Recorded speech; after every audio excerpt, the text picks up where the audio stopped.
Hi everybody, welcome to My Weight Live. We are so delighted to have you here with us tonight. This is a show where we talk to experts about issues that relate to weight and health.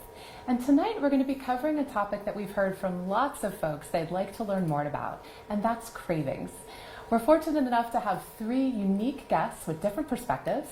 First, we're going to be talking to a dietitian who's going to be sharing 10 tips for managing cravings. Then we're going to be talking to a public engagement coordinator from Obesity Canada who's dealt with food addiction issues. Is going to be sharing his journey with us. And last but certainly not least, we're going to be talking to a fitness professional who's going to share a breathing exercise that we can all do when a craving hits and we're trying to ride the wave out. So we're so delighted to have with us this evening Melinda Maryniuk. Melinda is a dietitian who's written lots of wonderful articles for us, and she is going to be sharing her 10 tips for how she counsels people and I think probably helps herself in addressing cravings. So we're so glad to have you here with us, Melinda. Thank you, Ansley. It's a pleasure to be here. So Melinda, I love in your article you say the first and most important tip for dealing with cravings is finding your personal motivating reason for why you want to be healthy. So talk about what you mean by a personal motivating reason. Absolutely. And it is so important to make it personal. You've got to really think to yourself, why is this important? Why am I working so hard to eat less, to exercise more, to do these healthy things? And it's usually not because your doctor told you. That might be what got you started, but in order to help you stick with it and manage the tough times, you want to come up with reasons of why it's so important to you. So, for example, you might say at a quick glance, well, I want to bring my blood pressure down. But is that really the real reason? I don't know if bringing my blood pressure down is going to make me say no to a Snickers bar. Exactly. I think I'm going to need something a little more tangible than that. Right. But when you think about, for example, you want to be able to just drop to the floor quickly, play with your grandchildren, pick things up, move around, get up easier, and you're just going to feel better. Or if you have a vision for a really wonderful trip that involves a lot of walking and you're worried about your ability to breathe and your knees work and have everything functioning as it should, hold that important, what I call PMR, your personal motivating reason out there for you. So whether it's you're trying to increase your exercise, lose weight, know that reason. And keep it at the forefront of your mind. Keep it at the forefront. I think that's the first thing to do. I think that's such an important suggestion. Now, one of the things that you've written for us about is this idea of structuring your environment. So making sure foods that are trigger foods for you aren't around. Tell us why that's such an important tool when you're trying to figure out how to fight cravings. Yeah, well, you mentioned the keyword trigger. When you see something, it makes you want to have it. So when you open your refrigerator, what's the first thing you see? Is it the healthy fruits and vegetables, or are they hidden in the bin underneath? Or is it, a big bottle of juice that you're going to quickly quench your thirst, but maybe those are calories that you don't need? Do you keep cookies in a cookie jar on the counter in case friends or neighbors or grandchildren come over and they're just cueing you to eat? That's a trigger that's probably not good for you. So what you're saying, and what I think is interesting, is just the presence of food can trigger cravings that we might not otherwise have if we're not staring it in the face all the time. Absolutely. And I want to say hello quickly to Crystal from Halifax. We're so glad to have you here with us. But that's what you're saying, that just seeing it can cause a craving. Even watching television with a lot of commercials, and the commercials trigger you to think about grabbing something. So I personally like to just, DVR my shows and then go through it fast, so I'm not having to have those little reminders of the latest snack bar that I should be thinking about eating. And that's actually a really good point, because I know a lot of people have shared with us that they associate a certain activity, like watching a certain TV show, with snacking, with a particular food. What would you say to someone who says, I just can't watch, the Kardashians without my popcorn? Yeah. Well, be prepared and have some popcorn in a certain quantity so you're not eating out of the bag, and just put, a couple of cups in the bowl and have the healthy snack ready instead of going for whatever's available. Got it. So that's something to think about too. Well, that's actually in Melinda's article, and I know we're leaving it in the comments for you.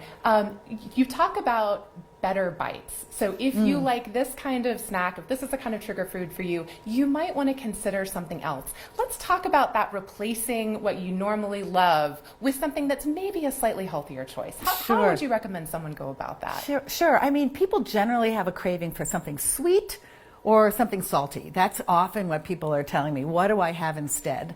And so if you are somebody that just really wants chocolate or something sweet, yeah, it'd be easy for me to say, oh, just have a piece of fruit. And you say to me, no, that's not going to cut it. Not going to do it, right? So, but plan ahead. And if it is like the temptation to get a chocolate bar, can you buy, for example, a bag of Hershey's Kisses or little Dove Bites or something much smaller? For me, it's ice cream. If I buy the full container of ice cream, it's hard to know. Hard to know. But do you know that they sell little 1 cup and half cup portions or popsicles? So limiting yourself to those smaller, versions of it. If it's something sweet, I mean, certainly do try other things, even if it's just sucking on a Lifesaver, having some hot chocolate, diet hot chocolate, low calorie hot chocolate, something that will give you some of those same flavors without the same amount of calories. And then on the salty side, same thing applies. If that's what you're usually going for, having a bag of potato chips, can it be a smaller bag? Can you pre-make snack bags? Can you just get a variety of things that won't be, eating at you and making you think about it all the time? Well, I love the idea of kind of the pre-packaged. So it's like you are clear on where you are in the snack, and when it's over, you can kind of put it out of your mind. I think that's a great solution. I just want to say hello to all the people who joined us. Hello, Carol and Mary. Who else is here? Terry and Jody. We are so glad to have you here with us live. It feels like you're all in our living room. That's so wonderful. So another thing that you talk about in the article that I think is so important is getting enough sleep. That being tired, and I know I experience it myself, not only are my moods up and down, but I'm also more prone to cravings. Why is that? And what would you recommend to someone to try to combat that a little bit? I know, it seems like lately getting enough sleep is the answer to so many things. And it's really true. And one of the things that we've got to recognize with cravings and appetite is that when you're dealing with weight loss and weight management, there are a lot of changes going on in your body. There are a lot of biological changes. There are a lot of changes in hormones. And actually, as you lose weight, your appetite does increase. That's right. It's actually a physiological thing that changes. And so one of the things that you can do by getting enough sleep, it helps regulate your hormonal balance, so you may not be having as much of that trigger and craving. So getting enough sleep. The other thing I wanted to mention is oftentimes people confuse a craving for something with actually just being really thirsty. And so drinking enough water. One thing you might want to do is first start with a glass of water, a cup of tea, coffee even, just quench that thirst. And then what you think is a craving for food might actually just be a desire to quench your thirst. Well, one of the things The Power of Habit is one of my favorite books. And one of the things he always talks about is you never want to eliminate a habit. You want to replace it with something. You don't, so if you're trying to give up soda, for example, replacing it with diet soda is always a good idea. And I think what you're saying is by having water or herbal tea, you may just be replacing that wanting to take a break with something that's maybe a little healthier choice, and you're also going to be hydrating, which is really, really, really good. Right. So I just have to ask, what are some of your favorite, healthy ways to combat a craving? Like, what do you do? You're really wanting a cookie. How do you manage that? Well, actually, one of the things I think is really important is I do want to try to resist it. I mean, I do talk a lot about realistically finding a replacement, but I also want to try to just kind of power through it sometimes, as hard as it is. I talk a little bit about resist and then reward. So if you're feeling that urge to go for the cookie or to make yourself, cinnamon toast at night, just sort of say, distract, do something else, get involved with, checking email, and I can forget about it. I can get distracted. So I do think that if I'm always trying to just replace with another snack, that's not always really the healthiest thing. So I do try to just ignore it a little bit. Well, you are pointing to something that with cravings also, time can be our friend. By just waiting 15 or 20 minutes, you can almost ride the craving wave, is what I heard one dietitian refer to it. You can kind of let it peak and then go away. And I think what you're talking about by distracting yourself, sometimes that will work to kind of just take your mind off of it. It absolutely can. It absolutely can. That's really, really, really good advice.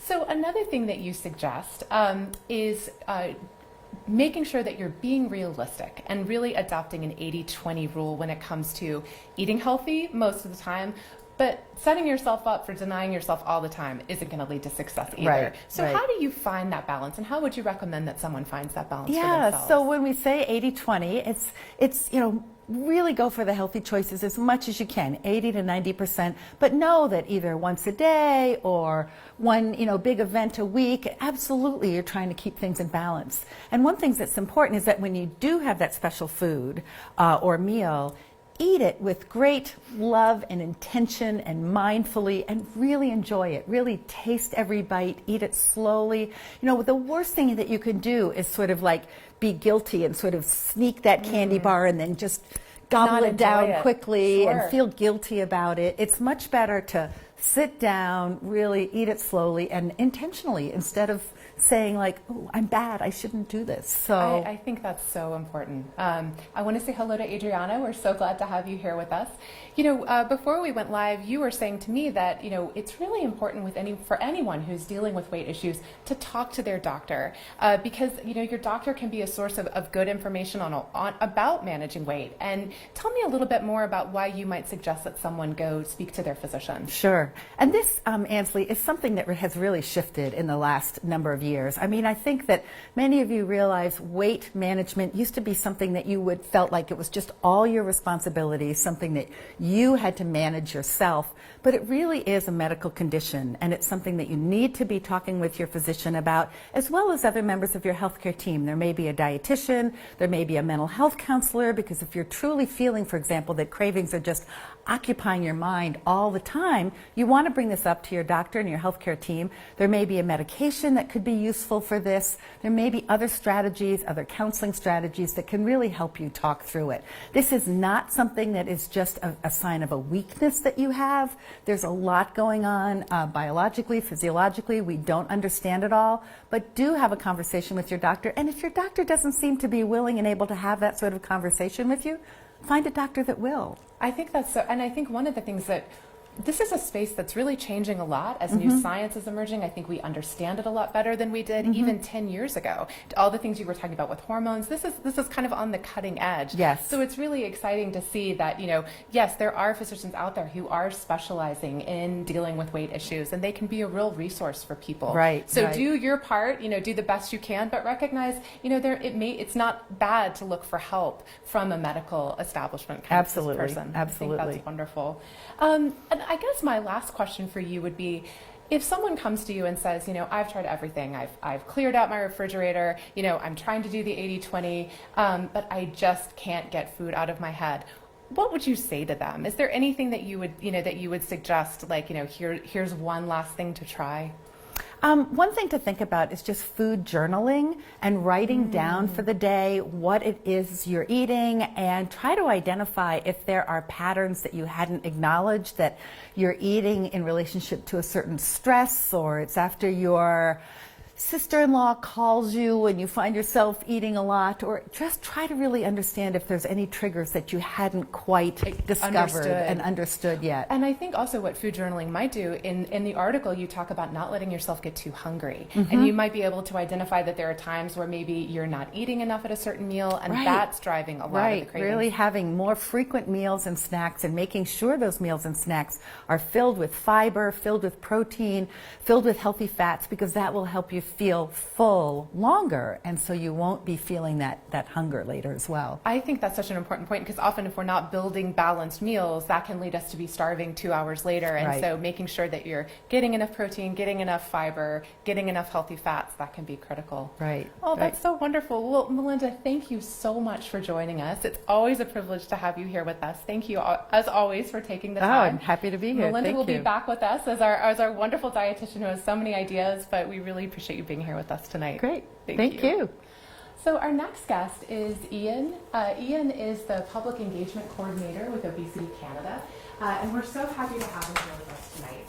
Ian is someone who has dealt with food addiction issues, so we'd like to talk with him about that.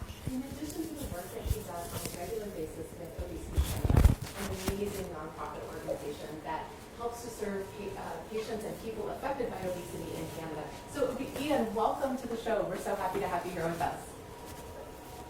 Oh, thanks for having me. I'm happy to be here. So Ian, you have acknowledged that you're someone who's dealt with food addiction as part of your weight journey. Tell us about that experience and what it's been like for you over the years. Yeah, I think for me it's something I've become a little bit more aware of more recently. So it's been in the last year or two, or a couple of years that I've been, I guess, having a better understanding of it. So listening to that previous conversation about cravings and stuff, I think for me, all those tips that were given are important things that I would use as management tools. But I think for me, it goes a little bit beyond just cravings. I think it's more on that addiction scale when it comes to food relationships, because trying to find the right words. I think for me, it's not just that I have a sweet tooth. And I crave sweet things. It's more all or none for me. And there's a lot of those behaviors that are very almost uncontrollable. That's why I'm actually so glad you're here talking with us tonight, because we alluded to that a little bit with Melinda, but this is really why it's so often important to seek professional help, to not feel like this is a failure on your part, but that there's something happening in your body biologically, and it's bigger than you are, and it's certainly not something to be ashamed of. What happened for you that made you recognize these were almost uncontrollable urges, and that you needed to look for help? Yeah, so as someone who's struggled with my weight for pretty much my entire life, all the way since elementary school, I got to a point where I was getting pretty sick, and I ended up having a gastric bypass in 2014. So I lost a lot of weight, and for me, I started looking at my relationship with food when I started to have a regain. So it's pretty standard for people who have gastric bypass to have a bit of a regain, but for me it got a little bit out of control and it went higher than I expected. So that's when I had to start looking at my relationship with food and what was going on, what was causing that.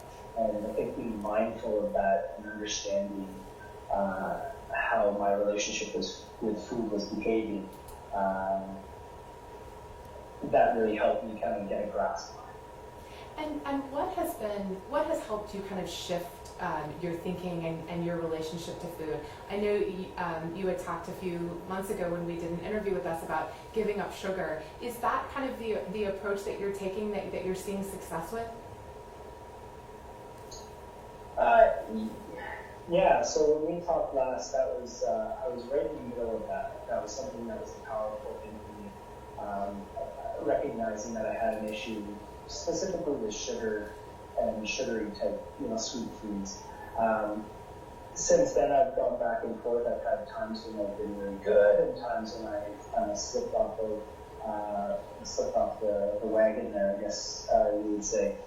So I've had ups and downs when it comes to that sort of thing. But I think that is a really key thing for myself and my success. I think you just described being human. Like, sometimes you're really able to stay with it, and then sometimes life intervenes and it's just too difficult, and you just have to do the best you can and keep going. What would you say to someone who's listening tonight who's saying, I definitely have food addiction, but I really don't know where to turn and I don't know who to talk to? What would be your advice to them? I think the biggest thing for me was being honest. I think being honest with yourself and taking a good hard look at how you're behaving around food and managing that. That was my biggest step, was just being honest with myself. Because for people who struggle with food the way I do, you get really good at hiding it. You hide it from everyone in your family, from people around you, and most importantly from yourself. You get really good at denial, like the binge you just had never happened. So for me, it was just being honest with myself and kind of recognizing it when it happens. As I hear you say that, I 100% agree, and I think about, I think it's in AA, they say, you're only as sick as your secrets. That it's only the things that you can't be honest with yourself about that really are, eating at you and really causing problems in your life. Yeah. So let's talk a little bit about your work with Obesity Canada. For those of you who aren't aware of Obesity Canada, it's an amazing nonprofit organization that Ian is a part of. Tell us from your perspective, tell us about Obesity Canada. What do you consider the mission to be? Yeah, Obesity Canada is a charitable organization. We are the largest obesity-dedicated nonprofit in Canada. And we're involved in a variety of different things, but our mission is to improve the lives of individuals living with obesity. And we do that through a variety of different things. But one of our biggest targets is weight bias and discrimination, so the elimination and reduction of weight bias and discrimination. And then changing the way that policymakers and health professionals view and treat obesity, and then also looking at increasing and improving the access to care. So that kind of touches on our advocacy side of things that we do as well. That's wonderful, and every piece of that mission is so needed in our world today as we think about how to kind of transform life for those dealing with excess weight, dealing with obesity. I think it's all important, but I'd like to zero in a little bit on talking about the advocacy piece. What role do you play in that, and why do you feel that's so important? Yeah, so as a public engagement coordinator with Obesity Canada, I'm involved in the advocacy in the sense that I go and I talk to health professionals and I talk to policymakers, and I advocate for that increased access to care. I also work with a group of other patient advocates. So we have a group of us that are trained patient advocates, go around speaking events, talking to policymakers, trying to make change. So that's a lot of what we do. We speak out against things like weight bias and discrimination. So recently there was an issue that happened. There was a woman who passed away in Victoria, and in her obituary she talked about the weight bias and discrimination excuse me, that she experienced, and it was in the healthcare setting for her. So she was diagnosed with cancer, but it was a little too late. And she had been complaining about her health for years, but it was ignored because of her weight. So she spoke out against that. One of the things we did was we addressed that. So we had a response that we wrote to that particular issue, and we're hoping that raising awareness of issues like that, the weight bias and discrimination that does occur, we can hopefully change people's minds and hopefully make a difference. You know, I think, I thought all of the conversation that happened because of that woman's unfortunate passing, I think was so important and so necessary. And it makes me so happy to see an organization like yours on the forefront of driving that conversation, because that is the conversation that needs to be happening. We've talked to so many people we hear say, you know, whenever I talk to my doctor about anything, they say, well, if you just lose weight, it would be better. Is that something you've personally experienced? And what would you counsel someone who's experienced that problem in the past? I think, excuse me, I think anyone who's lived with obesity has experienced that. At least from my experience of talking with people, I've definitely experienced that. And it's unfortunate, but I think we have to look at it a few different ways. So number one, for the health professionals out there, a lot of them aren't actually trained in how to manage obesity. It's a new and emerging science. We're learning a little bit more about it. There's not a lot of physicians and health professionals in Canada who are fully trained or have a full understanding of weight management. So that's one thing. We can't get too mad at people for not being able to treat something that they don't know. You're right. So that's the one thing I like to think about there. The other part of it is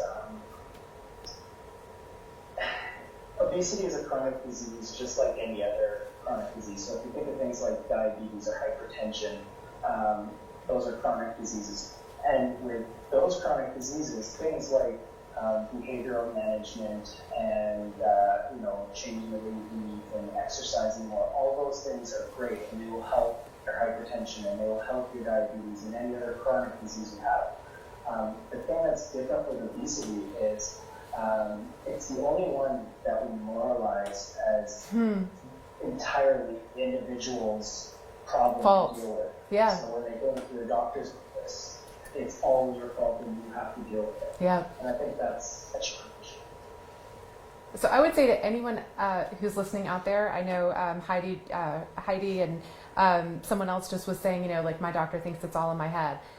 Hear what Ian is saying. He's the voice of experience. The medical field is changing, but it may not be trickling down to your physician yet. But do know that this is not all, this is not your fault. This is not something that shame and blame needs to be instilled in.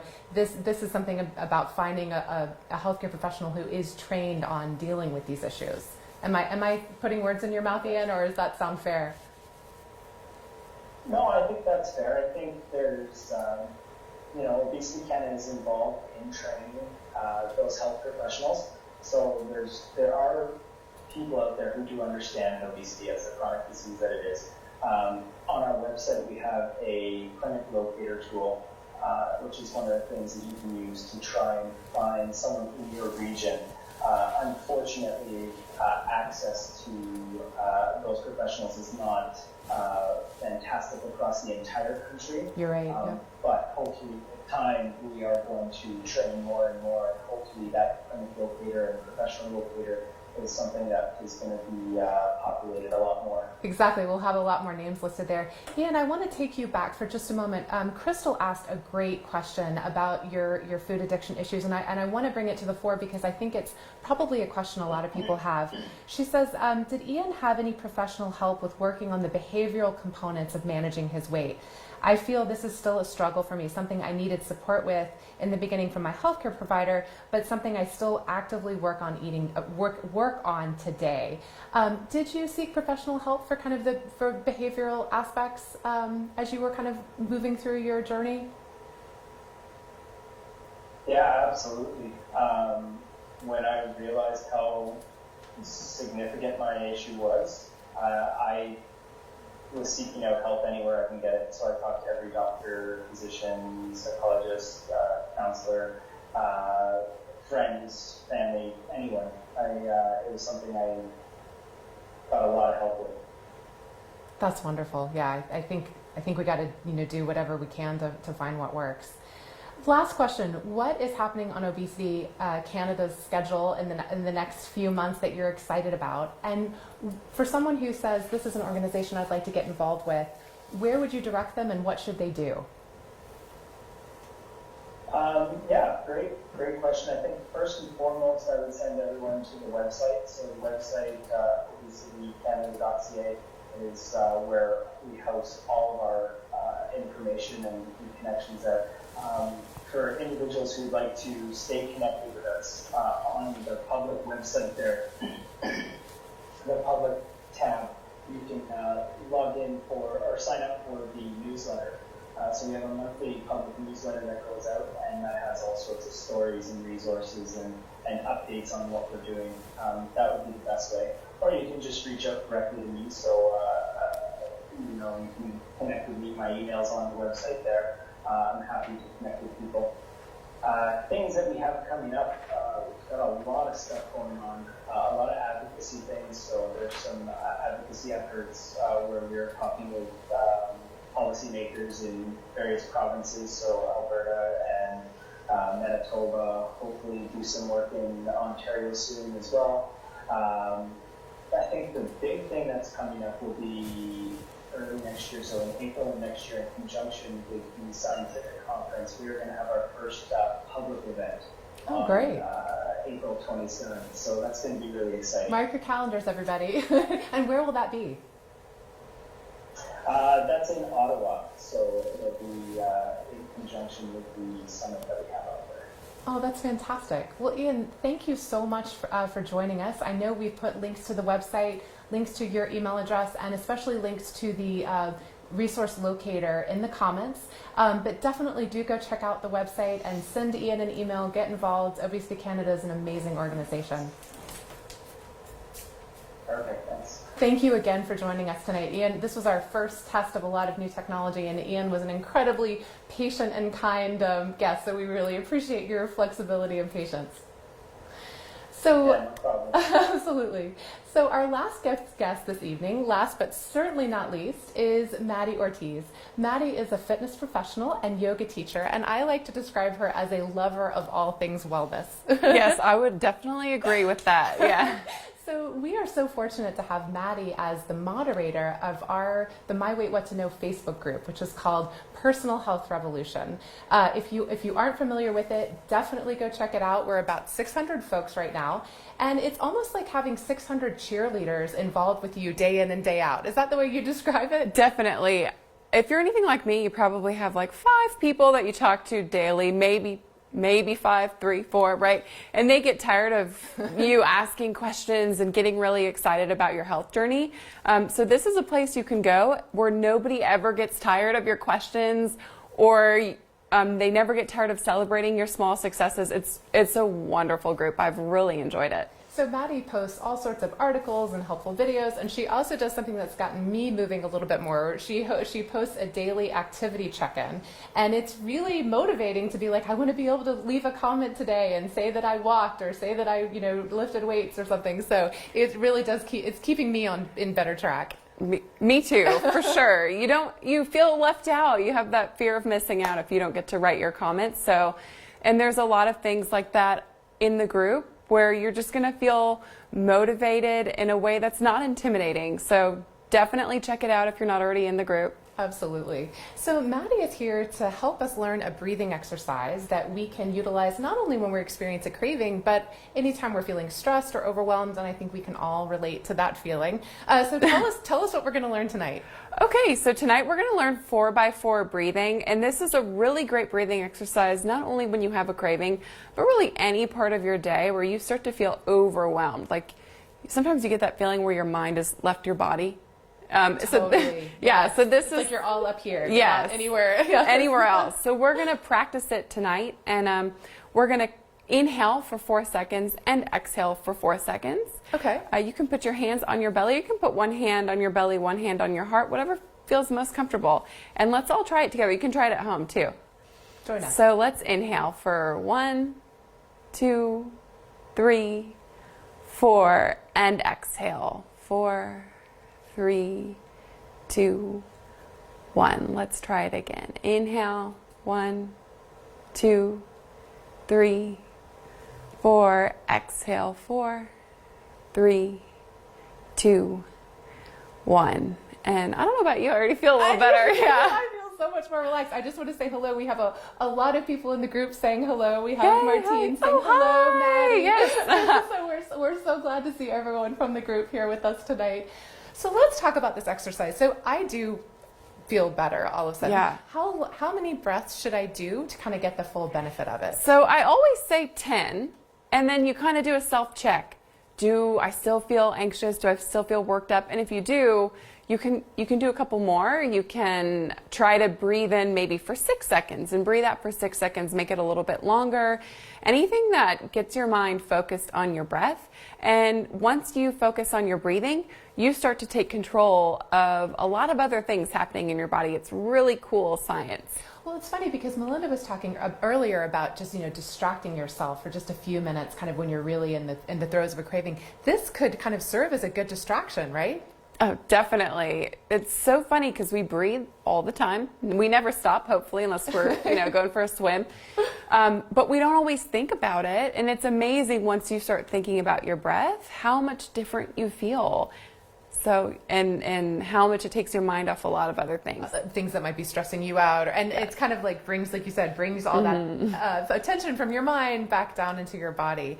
So when do you personally find this exercise most helpful? What's happening in your life where you're like, okay, I need to do this? If, all the time, yeah, like every other hour.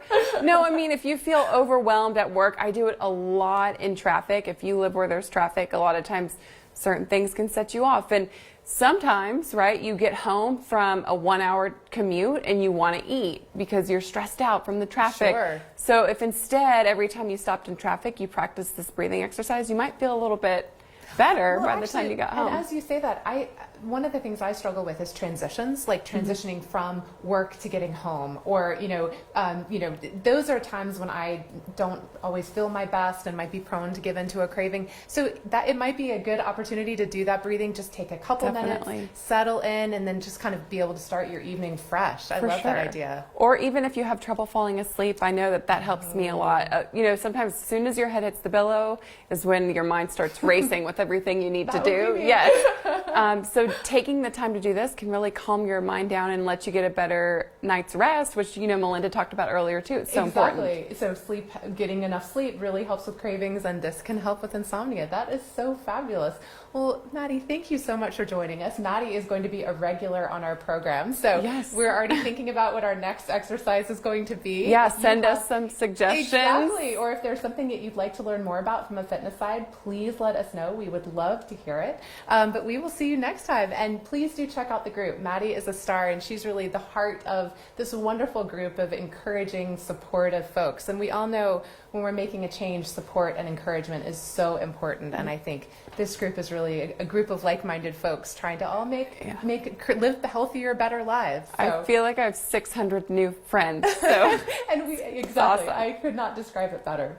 Well, listen, that's the end of our show this evening. I hope you've learned something about Obesity Canada and about cravings, and we will look forward to seeing you next time. It will be in 2 weeks, Wednesday, September 26th at 8 p.m. Eastern Time.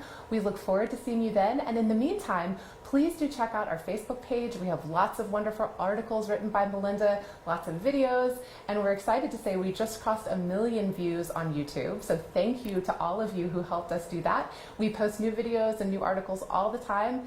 Follow us, check us out, and we will look forward to seeing you next time. Thanks so much, everybody. Good night.